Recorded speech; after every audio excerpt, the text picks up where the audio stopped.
O envolvimento entre religião e criminalidade não é novidade no Brasil. Desde os anos 90, as favelas do Rio de Janeiro testemunharam a influência das religiões de matrizes africanas sobre o narcotráfico, com figuras como Isaías do Borel realizando rituais de sacrifício animal e cultos espirituais para proteção. No entanto, uma nova dinâmica emergiu nos últimos anos, a ligada pentecostal, dando origem ao que muitos chamam de narcopentecostalismo. O foco desse vídeo é a história do Complexo de Israel, uma facção do tráfico liderada por Álvaro Malaquias Santa Rosa, conhecido como Peixão. Sob a sua liderança, essa facção combina práticas criminosas com uma ideologia religiosa distorcida. Entendeu? Pai nosso que está no céu, santificado seja o seu nome, venha a nós o seu reino. Seja feita a tua vontade, assim na terra como no céu. O pão nosso de cada dia nos dai hoje. Perdoa nossas dívidas, assim como nós perdoamos os nossos devedores. Mas não deixe cair em tentação, mas livra-nos do mal. Pois teu é o reino, o poder, a honra e a glória hoje para todo sempre. Utilizando símbolos e elementos da fé neopentecostal. Peixão, que também se autoproclama pastor, lidera um grupo que se veste como o exército israelense e decora as comunidades dominadas com a bandeira de Israel e a estrela de Davi, marcando seu território de forma inusitada e agressiva. Essa fusão entre o tráfico de drogas e o neopentecostalismo cria um novo e preocupante fenômeno social, onde a violência é justificada por uma visão distorcida da fé cristã. Nesse vídeo vamos explorar como essa combinação de poder paramilitar, violência e fundamentalismo religioso está transformando as comunidades do Rio de Janeiro, ao mesmo tempo em que representa um desafio inédito para as autoridades e para a sociedade brasileira como um todo.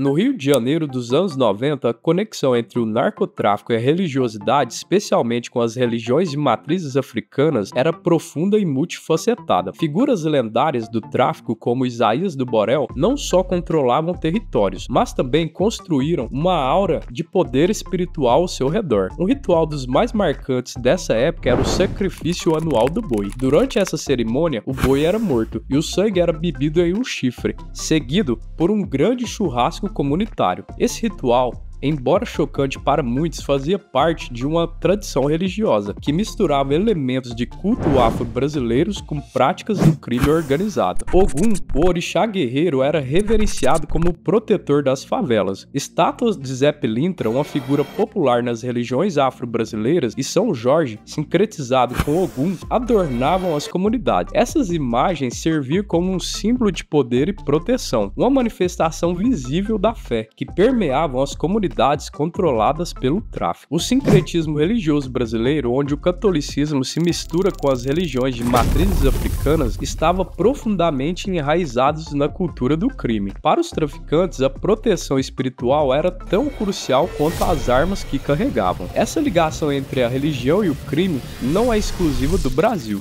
Em várias culturas ao redor do mundo, a fé tem sido usada como escudo, uma justificativa para as ações ilícitas. A máfia italiana, por exemplo, sempre manteve fortes laços com o catolicismo. Antes das grandes ações criminosas, era comum que os chefes mafiosos recebessem bênçãos dos padres, como se isso pudesse purificar seus crimes. Da mesma forma, a máfia russa frequentemente se associava ao cristianismo ortodoxo, buscando uma aura de santidade em suas ações. No Brasil, a conexão entre o crime organizado e as religiões afro-brasileiras não era apenas uma questão de fé, mas também de identidade cultural. As comunidades dominadas pelo tráfico viam nesses rituais uma forma de reafirmar as suas raízes e fortalecer a sua coesão social. No entanto, a chegada das igrejas evangélicas, especialmente as pentecostais, começou a mudar esse cenário. Diferente das religiões de matrizes africanas, as igrejas evangélicas pregavam uma ruptura total com o passado, exigindo de seus fiéis uma mudança radical de vida.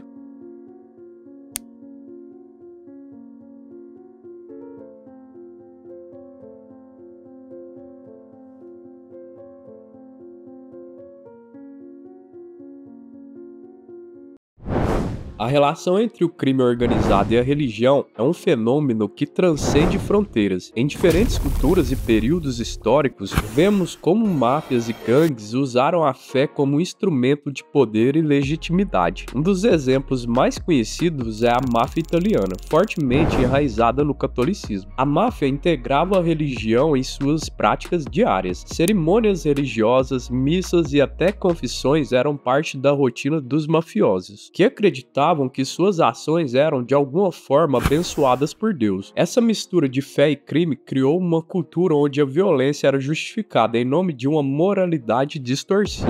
A máfia russa seguiu um caminho semelhante, mas com uma conexão diferente. Fortemente ligada ao cristianismo ortodoxo, a máfia russa utilizava a religião como uma forma de unir seus membros e criar uma identidade comum. A fé ortodoxa servia como um código moral, onde a traição e a deslealdade eram pecados, não apenas contra a máfia, mas também contra Deus. Assim, a religião atuava como uma força coercitiva, reforçando os laços dentro de uma organização criminosa e legitimando suas ações perante a comunidade. No entanto, no Brasil dos anos 90, a situação era diferente. Quando se tratava das igrejas evangélicas, especialmente as pentecostais, ao contrário das religiões de matrizes africanas que coexistiam com o crime, as igrejas evangélicas representavam uma ruptura. Convertidos eram encorajados a abandonar as suas vidas de pecado, incluindo o envolvimento com o tráfico de drogas. Esse rompimento era tão profundo que a transformação se refletia até na aparência e comportamento. Novos convertidos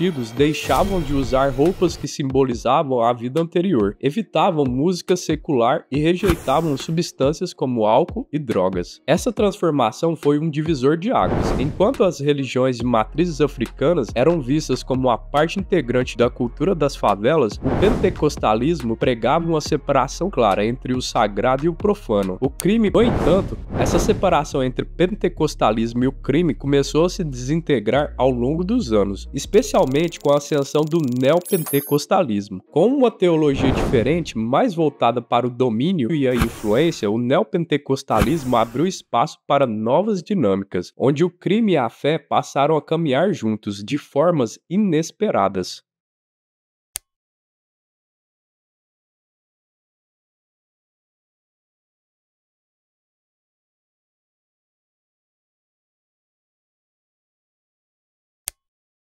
Nos anos 80 e 90, o pentecostalismo experimentou um crescimento explosivo no Brasil. Esse movimento trouxe consigo uma nova onda de fé e transformação social, especialmente nas camadas mais pobres da população. No entanto, esse crescimento também deu origem a um fenômeno novo e controverso, o neopentecostalismo. Diferente do pentecostalismo clássico, que pregava a espera pelo reino de Deus como algo transcendente e espiritual, o neopentecostalismo introduziu a teologia do domínio, uma doutrina materialista que buscava a influência direta sobre todas as esferas da sociedade. A teologia do domínio, trazida ao Brasil por missionários americanos na década de 50, rompe com a visão espiritual do pentecostalismo tradicional. Enquanto a doutrina clássica se baseava no Novo Testamento, focando na salvação e na preparação para o reino dos céus, a teologia do domínio olha para o Velho Testamento, especialmente para o Estado de Israel, como modelo a ser seguido. Essa perspectiva sugere que a igreja tem a missão de tomar o domínio da terra, influenciando a política, a cultura e a economia. Para isso, é necessário não apenas pregar, mas também agir de forma militante, buscando o poder e o controle em todas as áreas da sociedade. No Brasil, essa doutrina encontrou terreno fértil. Igrejas neopentecostais começaram a adotar símbolos e práticas diretamente inspiradas no judaísmo e no Estado de Israel. O shofar, a bandeira de Israel e até a réplica da Arca da Aliança tornaram-se comuns em cultos neopentecostais. Essas práticas não são apenas simbólicas, elas refletem uma visão de mundo onde o domínio territorial e cultural é visto como uma missão divina. Essa transformação teve como impacto profundo na cultura religiosa brasileira. O neopentecostalismo não só cresceu em números, mas também em influência. Igrejas que antes eram pequenas e focadas apenas no aspecto espiritual tornaram-se poderosas, com grande influência política e social. Essa mudança de paradigma trouxe consigo novas formas de pensar e agir entre os fiéis, transformando o neopentecostalismo em uma força não apenas religiosa, mas também política e cultural. No entanto, essa busca por domínio trouxe consigo perigos. A fusão entre a fé e o poder material criou um ambiente onde a violência e a opressão podem ser justificadas em nome de uma missão divina. A adoção de símbolos e práticas israelenses é um reflexo dessa materialidade, onde a espiritualidade é usada como um instrumento de poder e controle. Esse contexto abriu caminho para o surgimento de novas dinâmicas dentro do crime organizado, onde a fé e o crime se entrelaçam de maneiras inesperadas e potencialmente perigosas.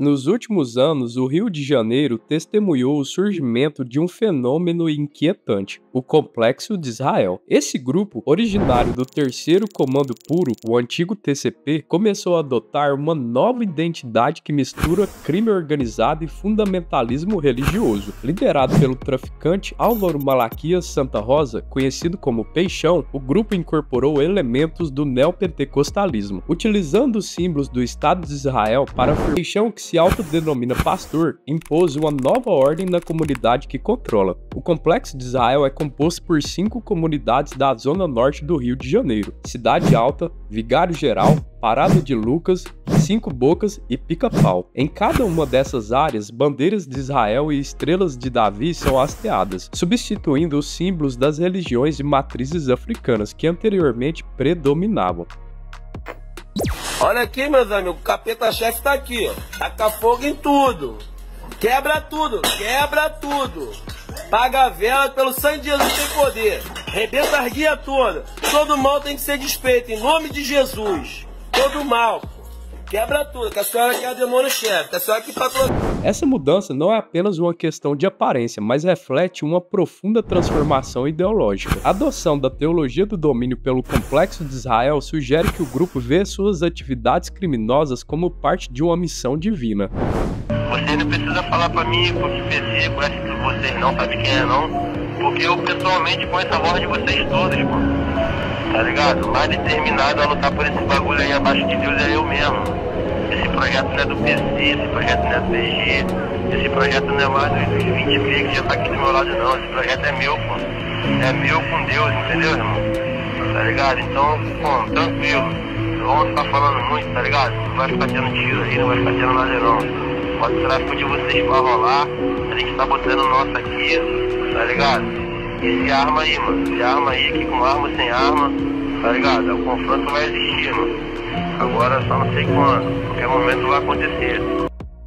O tráfico de drogas, a violência e o controle territorial são justificados como uma guerra sagrada, onde a fé é usada como escudo e arma. Essa transformação também se manifesta na organização do grupo, inspirado pelo exército israelense. Peixão instituiu uma disciplina militar rigorosa entre seus membros. Uniformes, hierarquia e treinamento são elementos-chave dessa nova estrutura. A fé nesse contexto não é apenas uma crença, mas uma força unificadora que legitima as ações do grupo. Para os membros do Complexo de Israel, conquistar territórios rivais e impor a sua visão religiosa é visto como um mandato divino. Essa mentalidade cria uma coesão interna que torna o grupo mais perigoso e difícil de combater. A expansão do Complexo de Israel não se limita à imposição de símbolos e militarização de seus membros. O grupo também busca controlar todos os aspectos da vida nas comunidades sob o seu domínio, desde a segurança até o fornecimento de serviços básicos como energia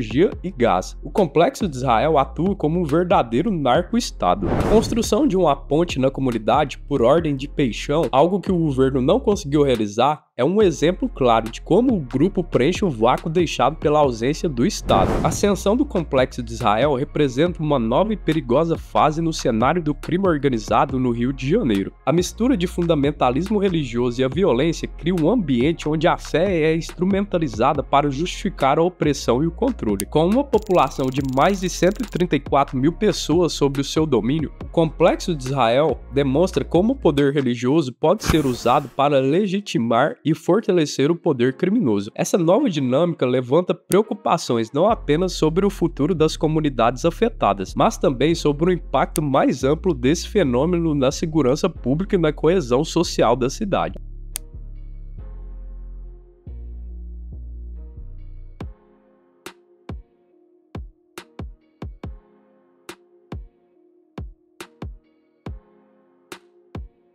O Complexo de Israel é a manifestação mais extrema da fusão entre o fundamentalismo religioso e o narcotráfico no Brasil. Essa combinação cria uma realidade perigosa nas favelas do Rio de Janeiro, onde o poder religioso e a força bruta andam de mãos dadas. Os membros desse grupo, motivados pela teologia do domínio, acreditam que estão envolvidos em uma guerra sagrada. Essa mentalidade os torna mais disciplinados, coesos e implacáveis. Sob a liderança de Peixão, a organização adota uma disciplina militar rigorosa, onde todos os aspectos da vida dos membros e das comunidades sob o seu domínio são regulados em nome da fé. A omissão do Estado é um fator crucial que permite o crescimento desse narco-estado nas comunidades dominadas pelo Complexo de Israel. A ausência de autoridades eficazes cria um vácuo de poder que é rapidamente preenchido pelo grupo. O tráfico não se limita mais a controlar o comércio de drogas, ele se expande para todas as áreas da vida comunitária. A segurança, a justiça e até os serviços básicos são fornecidos pelo grupo, criando uma dependência que fortalece o seu controle. Em alguns casos, o grupo chega a realizar obras que o governo não consegue executar, como a construção de uma ponte, aumentando ainda mais a sua legitimidade e influência. A radicalização dos membros do Complexo de Israel é outra preocupação crescente. Motivadas pela crença de que suas ações são ordenadas por Deus, eles veem a violência como um meio legítimo para alcançar os seus objetivos. Essa combinação de fé e força cria um grupo extremamente perigoso, disposto a usar qualquer meio necessário para manter e expandir o seu domínio. A fé é usada como uma arma ideológica, justificando a opressão das comunidades e a eliminação de seus rivais. Isso cria um ciclo de violência que é difícil de quebrar, especialmente em um contexto onde o Estado é ausente ou ineficaz. O impacto desse fenômeno se estende além das comunidades diretamente afetadas. A radicalização dos membros do Complexo de Israel, combinada com a falta de intervenção estatal, aumenta a violência e insegurança em toda a cidade do Rio de Janeiro. A guerra pelo domínio territorial e espiritual travada pelo grupo ameaça desestabilizar ainda mais uma cidade já marcada por décadas de violência e desigualdade. A ausência de uma resposta coordenada e eficaz do Estado permite que o Complexo de Israel continue a crescer, consolidando seu poder e expandindo a sua influência. Esse cenário aponta para um futuro incerto e preocupante. A fusão entre a religião e o crime organizado pelo Complexo de Israel representa um desafio significativo para a segurança pública, a coesão social e a estabilidade do Rio de Janeiro. Sem uma intervenção eficaz, tanto em termos de segurança quanto de políticas sociais, a cidade corre o risco de se tornar refém de um novo tipo de criminalidade, onde a fé é usada como instrumento de controle e opressão. A situação no Rio de Janeiro hoje é um alerta sobre os perigos da fusão entre o fundamentalismo religioso e o crime organizado. O surgimento do Complexo de Israel mostra como a fé pode ser distorcida e usada como ferramenta de opressão e controle. O que começou como uma simples organização criminosa evoluiu para um narco-estado que usa a religião como justificação para os seus atos. Essa evolução tem um impacto profundo nas comunidades que vivem sob o seu domínio, onde a fé se torna uma arma e a violência um ritual. O Complexo de Israel é um exemplo extremo, mas representa uma tendência crescente, onde os grupos criminosos usam a religião para consolidar o seu poder. Essa mistura de fé e crime cria um ambiente onde as regras tradicionais da sociedade não se aplicam mais. A violência é justificada em nome de uma missão divina e o controle territorial é visto como um mandato sagrado. Isso cria um ciclo de opressão e violência difícil de quebrar. E eficaz do Estado, o Complexo de Israel continuará a crescer e expandir a sua influência. Isso não só perpetua a violência e opressão, mas também cria um precedente perigoso para outras organizações criminosas. A fusão entre religião e crime organizado pelo Complexo de Israel é um fenômeno novo, mas com potencial de se espalhar e criar novos desafios para a segurança pública e a coesão social em todo o país. Meu nome é Jean Andrade Silva e se você gosta de assuntos como esse, mídia independente e jornalismo investigativo, se inscreva no nosso canal. Tchau e até a próxima.